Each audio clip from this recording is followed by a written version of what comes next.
Welcome to Dealer Driven, where the rubber meets the road to success. Welcome to Dealer Driven. I'm Cameron Wilson. And I'm Michael Hayes. In today's episode, we're joined by Larry Hourcle, NADA Academy instructor and service department guru, to tackle a challenge every dealership faces: technician time vampires. You've likely seen technician time vampires in your dealership. These are inefficiencies and disruptions that drain valuable time from your technicians, slowing productivity and affecting overall profitability. Larry will help us identify these time drains, such as inefficient processes, lack of training, poor organization, and inadequate tools or support, and then share strategies to address them effectively. Let's get started.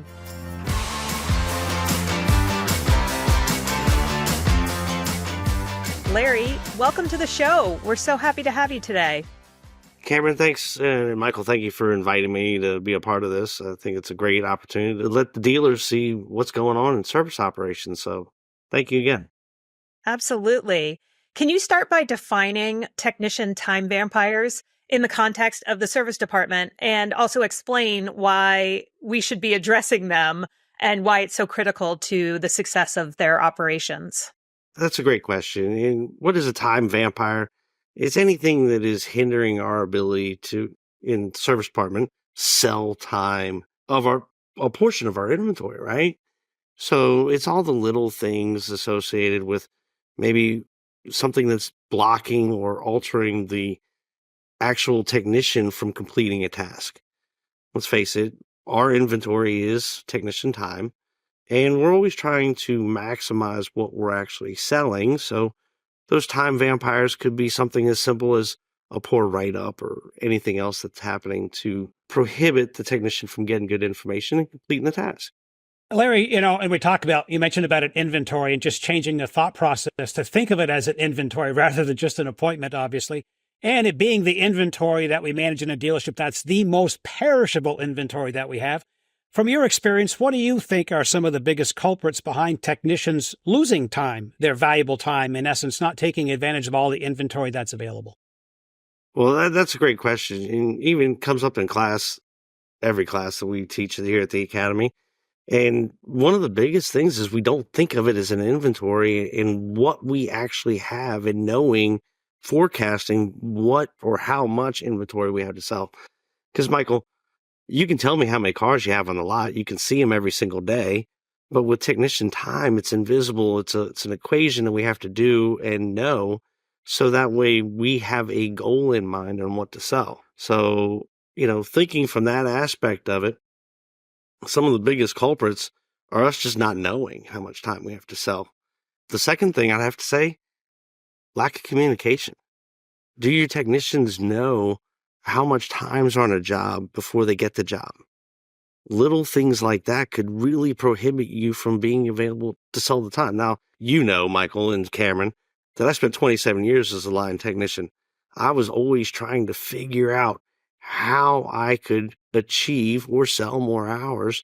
And it came down to simple things like making myself more efficient on a job, or, if I had to take a lunch even, maybe I ate my lunch when I was waiting for an approval. Little things could really elevate what we sell in our technician time. Larry, quick question, if I may, just jump in here. What's an easy way, and I know what we talk about in the Academy a lot, what's an easy way if I'm a service manager listening to this, say, well, how should I anticipate how many hours I have to sell today or this week? Great question. Well, I'm going to take my inventory, and my inventory is technicians, the number of technicians that you have. And we classify a technician as anyone that we can sell their time for, regardless of how they're paid. I'm looking at express technicians, hourly employees. If they're producing gross dollars to the financial statement, they are now considered a technician. So the number of technicians times the number of hours in a day that a technician works classifies your inventory for the day. If I want to forecast for an entire month, I simply multiply by the number of days in the month that one technician's available to work. And that would then establish my inventory for the entire month. But we all know, Michael, technicians call in sick. They have kids that need them at home or some kind of emergency, or we send them out to training or something like that. But I'm always trying to achieve 96 to 98% of my inventory and be able to have it available to sell each and every month. So, Larry, how can the dealership service manager or general manager better recognize and help eliminate some of these common inefficiencies? I think some of the other time vampires that you talk about in class are things like poor Wi-Fi and disorganized workspaces. Well, those are very big attributes to losing time, right? Everything we do right now is a download or an upload. If I need to get a shop manual off the computer or contact tech hotline, your Wi-Fi speed is extremely important to the success of your technician. So that is one thing that we think about and focus on. And one of the things service managers can do is they can walk around with their mobile device and go into their search engine, Chrome, Safari, wherever you want to, and type in the word speed test. Walk around the dealership and activate the speed test and see what the characteristics of your current status is for your Wi-Fi. And are there black holes that you might not be getting good reception in? So that'd be some way to address the Wi-Fi side of things. I definitely recommend that managers are also walking around with some type of notepad, some way to document anything that they might see as an obstacle. Do I see Tommy, the technician, he's walking back and forth multiple times to the parts department to complete one job? Is he good at building estimates and making sure that he's ensuring that he has all the pieces that he needs to do that job completely? Because if I take one trip to the parts department and it costs me a minute, but to do that one job, I now take 6 trips there because I forgot the oil or I need somebody to turn it on and parts isn't answering the phone. Those are all things that could be adding to our loss of inventory. So just jotting it down, having notes. Let's face it, service managers are busy. They're dealing with customers. They're dealing with everything else. I find it good to have a notepad by my side or some way to document it. So that way I can refer back to it at a later point in time. I'm a checklist kind of person. I like to mark something off when I complete it too. So Feels so good when you check that thing off. it does. It really does. Those are all really great tips. Thank you, Larry. Also, wondering along those lines, are there any other tools or training or support that you recommend to dealer managers to minimize downtime and maximize a technician's productivity? Well, I think one thing that they can actively do right now is find out what the technicians need. Some technicians need additional training or evaluating comeback reports to see if training is a deficiency and causing them to lose available time. Another thing that they might want to even think about when it comes to supporting the tools, having a shop huddle, a meeting. Technicians, and I speak for myself, we're a little vocal and we like to be heard and we might be a little loud from time to time, but it's because we care. We want to give insight to the things that we're seeing and take time to listen. One-on-ones or shop meetings are a great avenue and source for getting additional information that they might not be seeing right now. They're taking the information from their soldiers and their technicians that are working out in the shop and getting some feedback, figuring out what kind of additional training they might need. What are some of the obstacles? How about broken shop equipment? If I'm using a shop tool or a special tool associated with doing a job and it doesn't work as designed, I need to know about that because, frankly, it could be a liability to the dealership where a technician could get injured because of that broken tool. Or could it be slowing them down? So having those conversations would be a really good thing to start with. Okay, so let's now get to the elephant in the room here. Let's talk about collaboration with the parts department here, Larry. Okay. So, we know they're key to each other being successful. But how do we get past? What are some of the things we can do to get more collaboration and understanding it's best for both parties to understand it? What are some of the roles? What are some of the things that you can do to reduce technician downtime, in your opinion? Thank you for bringing that up because the parts department is probably the biggest supplier of lost time in some situations because of things that we may not be doing proactively. Each department's worried about their net profit, and I completely understand it. Parts don't sell themselves. They need service to technicians to install those parts. We need to be collaborating together to find ways to be very efficient. Now, we have a heavy-duty truck class in here this week, and it's great to see because they understand the importance of both teams working together in a lot of situations. And even a lot of our car dealers do as well, but we don't always focus on each other's business models and collaborate. Now, parts needs to be my best friend. I need to be documenting anytime we don't have a part. A technician might need to make a note about it, give it to their service manager, so that way maybe we need to take inventory from one quantity to two because they're not coming back into the store as quick as we'd like. We start seeing trends. What about special order parts, Michael?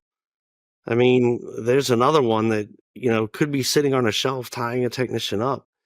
Service managers need to have conversations every single day with the parts people. Technicians need to be best friends with their parts counter people because, frankly, if I fell into this situation from time to time, getting a little loud, they might not want to work with me today. And they might make me wait a little bit longer, definitely causing delays in my productivity. So how about group training? Understanding, that the creation of hours together, I want to increase my parts sales if I can get more hours produced. And maybe group-based productivity and compensation-based plans as well. I totally agree with that. We talk about sometimes people paying the commissions based off of hours produced in the shop because you have a parts to labor ratio. You know how many dollars you're selling on repair orders compared to the dollars in labor. So based off of that, I can easily make a metric or a pay plan associated with compensating the back counter people to incentivize them to encourage the technicians to leave, go back to work. And correct me if I'm wrong, Larry. Based on the students you've been seeing coming through, who is the largest customer for the parts department? That would be your service department. Oh, yes. Okay. Thanks. So just checking on that. Of course, we realize parts they're going to have a chance to rebut all this, but in a future episode. Once you have Brian on here, bring me back and we'll do another podcast and then I get my turn again. But no, I get it. Brian and I are great friends. I encourage everybody to be great friends with their other department manager because frankly, doing business today is hard. And we need to have adequate parts selections. We need to make sure we have the right quantity. And one thing that we're seeing is some of the things that are tying up jobs might be small ticket items, a nut, a bolt, a fastener that is preventing you from completing a job. And if I'm not having conversations with the parts manager about those little ticket items, they might not even know that they're needed to do the complete job. They see it on the parts list, but it's an active thing that we might have to install because it's one of those discard items and it's preventing the job from getting completed, which is ultimately slowing down our shops and slowing down our customers from getting their vehicles back. So we want to make sure we're taking care of everybody. So Larry, expanding on that a little bit more, from a technology or process standpoint, do you recommend anything like implementing parts runners or having key tracking systems? What do you think helps for improving technician workflows? I don't think anybody necessarily, I love a parts runner and it's great to have one, but hiring another body in the department, I don't think is always necessary. I think that having parts consultants actively out in the shop asking, hey, Larry, what do you need next on the job?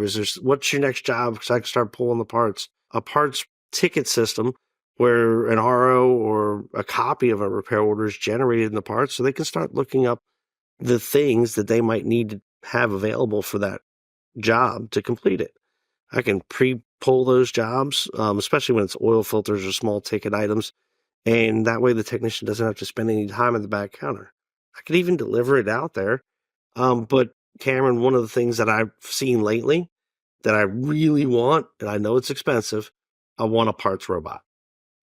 A parts robot. I want a parts robot. I'm even thinking about buying one for the house just to clean up like Rosie or something from the Jetsons. But they have these parts robots out there that can take the parts from the parts department right to the technician service bays and then return. So that way my parts consultants don't have to necessarily do it, but keeping the technician in the bay is extremely important. One of my mottos when I was a technician, I can't make money at the back counter. I need to be actually doing something. I can't sell that time. So limiting the time at the back counter is extremely important. So how much time would we save if the robots actually delivered them coffee straight to the bay too? Larry? That would be incredible, Michael. Would be, wouldn't it? You know, thinking about all the time vampires, we always talk about KPIs because I think we always believe that you have to have a goal. You have to have a goal, you want to improve something. And what KPIs, what performance indicators, what do you think are one or two of the key measures for managers to measure to see if they're improving and reducing the amount of time vampires that are actually happening? What would you say a couple of things would help them understand, are we progressing in the right direction? Well, I'm looking at hours each technician's producing, right?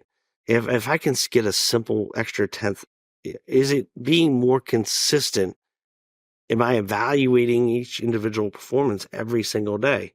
I'm a big proponent of giving a technician their time sheet associated with what was sold or done for that day. That way they can go back and review it, make sure they're getting credit for everything that they're doing, and having conversations about goals with them. Now, every technician is going to be different. Some technicians I'm trying to get from 5 or 6 hours a day to 7. Let's take the bar just a little bit, because if I can get one more tenth back per technician per day for an entire year, that could be a large amount of money, parts and labor, gross profit for the dealer. And let's face it, if all the bills are paid, doesn't that go right to the bottom line? So an average store right now, to get 1/10 sold in the service department, they would roughly get about another $30 in labor sales and almost $20 in gross profit. Now, you can't do a lot with that, but shouldn't I have a goal? Because now if I can get one more tenth, 2 more tenths, they all stack on top of each other. Michael, I've lived my life 6 minutes at a time. It drives my wife crazy, but I'm always trying to accomplish something. I've lived my life as a technician from a young age, so I'm always trying to get a little bit more. Having a goal in mind is a great way to do that, because once I become successful at getting 6 hours, let's get 6.5. Small increments. Let's keep growing. What can I do to reduce the amount of waste that I see every single day? One of the big things, Michael, I used to smoke since I was a young kid. I lived in Alabama. I think everybody was required to smoke back then. At the dealership, I found myself hanging outside with people, having conversations that was taking me away from the service base. So, if I'm a manager, I want to have conversations about those kinds of things and give how about a goal to quit smoking? That would be a great thing, right? So little things that we can do can really elevate and continually improve our departments. And that's amazing how cigarettes used to last about 1/10 of an hour, didn't they? I never measured it, but I tried to get 2 out of mine. So, and what I heard one thing too on that, when you were talking about all the processes, they help the technicians that aren't that efficient, as well as the efficient technicians, to all gain 1/10 or 2/10 or 3/10 of an hour. It doesn't affect just a certain level. They all get better if these processes are better in processing the speed of which parts are ordered, delivered, and then put in a tech's hands to be able to put on the car.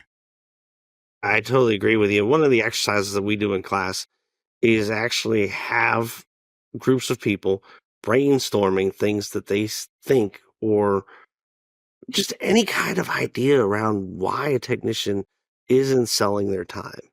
And we see things from communication to leadership. A lot of things can be addressed without spending any money.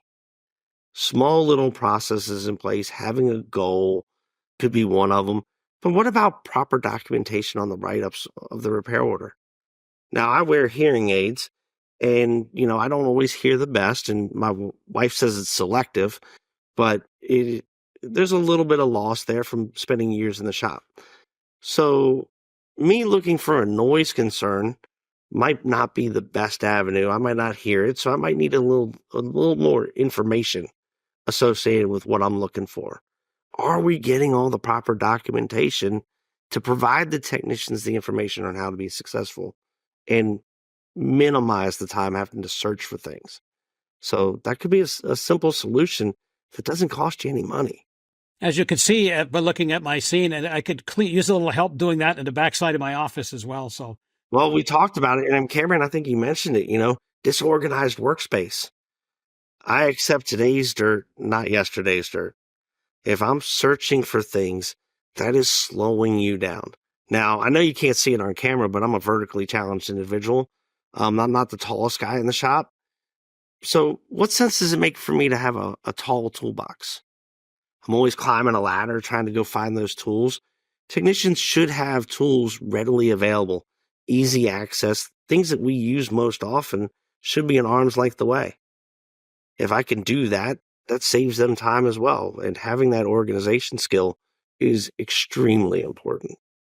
Larry, this information has been so helpful today. Before we go, I know you interact with a lot of Academy students day in and day out in your day job now, but can you share a success story where a dealership effectively addressed, one of the ones where you saw they had a ton of issues with time vampires, and what did they do to improve that? Well, one of the things is it starts with them and engagement, right? Not everybody is always actively looking in the service department. It's not always the cleanest environment, but cleaning up the shops, getting things and engaging with their people has been highly successful. Getting the feedback and letting them tell you what might be slowing them down, because that gets them, the employee, to start thinking about themselves as well. So getting that engagement, having a checklist to work off of definitely helps. And Cameron, I love hearing when somebody comes back, because Michael's class was the class after mine, and we do a debrief about what was actually happening the 6 weeks in between our classes, and hearing some of the success stories that they talk about and what it does for their profitability by just looking at a couple little things, having a task list on things that they want to improve. It's so rewarding to open somebody's eyes and get them to think about service in a different light. So it's the small things. Let's face it, Cameron, the big things that are probably going to make dramatic improvements probably cost a lot of money. But how many little things can I do that will generate another tenth, half a tenth? If I can stack up of a lot of little things together that don't cost an arm and a leg, there might be some bigger things like lighting. Absolutely helps your service department, the technicians, the morale.